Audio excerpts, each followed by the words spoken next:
Hello everyone, welcome to our চ্যানেলের অনেক দিন পরে একটা ভিডিও আপলোড করছি। জানি আমরা খুবই ইররেগুলার, তো রেগুলার আমাদের ভিডিও একদম পোস্ট করা হয় না, কারণ মধ্যবিত্ত ঘরে রোজ রোজ কেই বা বেরায় বলো ঘুরতে, আর কী বা পোস্ট করব। তো এটা ছিল 19শে ফেব্রুয়ারি, আমাদের অ্যানিভার্সারির দিন।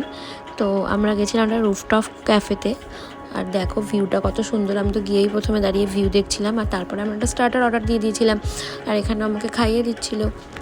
আর আমরা এত রাতে গেছিলাম, মানে আমরা ঢুকেছিলাম 11টায়, আর 12টার মধ্যে ওখানে টেবিল ছেড়ে দিতে হবে। তো বেশি কিছু ওখানে গিয়ে আমরা খেতেই পারিনি, মানে অর্ডারও করিনি, কারণ বারবার ওরা বলছিল যে 12টার মধ্যে কিন্তু একদম টেবিল ছেড়ে দিতেই হবে। আর আমরা যখন ওখান থেকে বেরোচ্ছিলাম, দেখো পুরো ফাঁকা, এটা হচ্ছে নিচের ফ্লোর।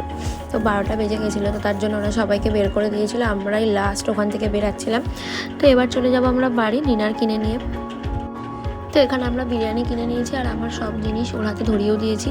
আর চকলেটটা আমাদের একটা ভাই দিয়েছিল, ওর সাথে দেখা হয়েছিল, তো সব কিছু ওর হাতে দিয়ে তো আমরা এখন চলে যাচ্ছি বাড়ি। তো আজকের ব্লগটা এখানেই শেষ, দেখা হচ্ছে নেক্সট মিনি ব্লগে, টাটা।